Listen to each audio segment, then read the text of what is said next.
முறப்பு ஒண்ணு தாண்டா உங்களுக்குலாம் கேடு. ஏண்டா திருவிழாவுக்கு ஒரு பேனர் அடிச்சு வச்சோமா, அதை எடுத்துக்கிட்டு நல்லபடியா வீட்டுக்கு போனோமா இல்லாம அந்த பேனரை யாரு எடுத்துட்டு போறதுன்னு உங்களுக்குள்ளே ஒரு சண்டையை போட்டுட்டு மண்டையை உடைச்சிட்டு வந்து நிக்கிறீங்களா? என்னடா நினைச்சிட்டு இருக்கீங்க? என்னடா நடந்தது? மாமா திருவிழாவுக்கு நாங்க ஃப்ளெக்ஸ் வச்சோம்ல, அதான் பேனர் அடிச்சு வைக்கிறீங்களா? வருஷம் பேனர் அடிச்சு வைக்கிறதுக்கு ஒரு பிரச்சனை, அதை ஒட்டுறதுக்கு ஒரு பிரச்சனை. இப்படி திருவிழா வந்தாலே நீங்க பேனர் அடிக்கிறத வச்சு பல பிரச்சனை உருவாக்கிட்டு இருக்கீங்களா ஊருக்குள்ள? மாமா வந்த பஞ்சாயத்தை மட்டும் பேசியா சொல்லி தொலை. திருவிழா ஃப்ளெக்ஸ் அடிச்சு வச்சோம்ல, அதான் வச்சியல. வருஷம் இவன் தான் எடுத்துட்டு போறான், இந்த வருஷம் நான் எடுத்துட்டு போறேன்னு சொன்னேன். மாப்பிள்ள என்ன அப்புறம் மாப்பிள்ள நியாயமா தானே சொல்லியிருக்கான், அப்புறம் என்ன உனக்கு? என்ன நியாயம்? என்ன நியாயங்கிறேன்? என்ன நியாயம்னா அப்புறம் என்ன பண்ண சொல்ற? ஏன்டா வருஷம் நீயே நொட்டிக்கிட்டு எடுத்துட்டு போயிட்டு இருப்ப, அவன் கேட்கதான் செய்வான். ஏன்டா எல்லாரும் என்னடா வருஷம் எவனும் எடுத்துட்டு போறீங்களா நீங்களாம்? யோ மாமா, இவன் பையலோட சீக்ரெட் எல்லாம் தெரிஞ்சு வச்சுக்கிட்டு அவங்கள பயமுறுத்தி ஃப்ளெக்ஸ புடிங்கி வச்சுக்கிறான் அவன். மாப்பிள்ள ஃப்ரெண்டுன்னு ஒருத்தன் ஒரு சீக்ரெட் சொன்னானா அதை சீக்ரெட்டா வச்சுக்கணும். அதை சொல்லிக்கிட்டு இந்த பேனரை புடுங்குற வேலையெல்லாம் வச்சுக்க கூடாது. ஃப்ளெக்ஸ் நான் எடுத்துட்டு போக கூடாதா? நாளைக்கு இவன் சென்னை கிளம்பி வேலைக்கு போயிருவான். அவன் வீட்டுக்கு நல்லது கெட்டது நான் தானே பாக்குறேன். ஏன்னா ஃப்ளெக்ஸ் எடுத்துட்டு போறதுல என்ன பிரச்சனை அவனுக்கு? நியாயமான ஒண்ணு. மாப்பிள்ள இங்க பாருங்க, நீங்க சென்னைக்கு வேலைக்கு போயிடுறீங்க, இவன் பெங்களூர் போயிடுறான், அவன் ஓசூர் போயிடுறான். ஆனா மாப்பிள்ள ஊர்ல இருக்கான் உங்க குரூப்ல.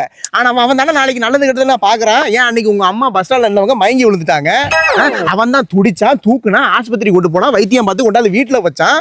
அவன் என்ன நீ விட்டு கூட அவன் எடுத்துட்டு போட்டு பேனரை, என்ன பிரச்சனை போனது? ஆமா, அவன் போய் பண்ணதெல்லாம் நல்ல விஷயம் தான், சந்தோஷம் தான். ஃப்ளெக்ஸ் எடுத்துட்டு போய் ஏதாவது தேவையா பயன்படுத்திக்கட்டும். ஏன் இவன் வித்துட்டு அந்த காசுல போய் சரக்கு அடிக்கிறாயா?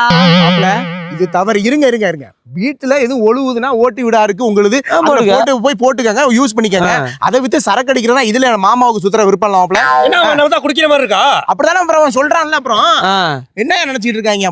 அப்புறம் அம்மா ஃப்ளெக்ஸ் எடுத்துட்டு போனா எங்க அம்மா திட்டாங்க.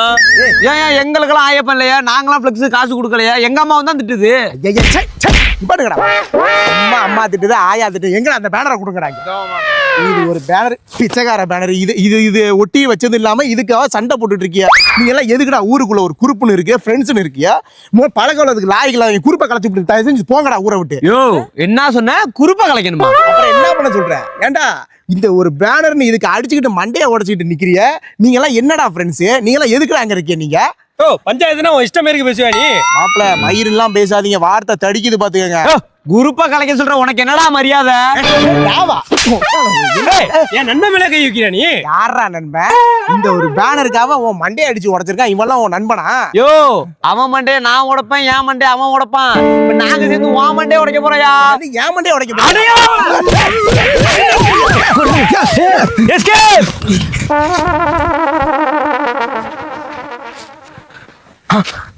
பேனர் விட்டுட்டு போயிட்டாங்களே, வாங்கின அடிக்கு பேனர் ஆகுது லாபமா இருக்கட்டும்.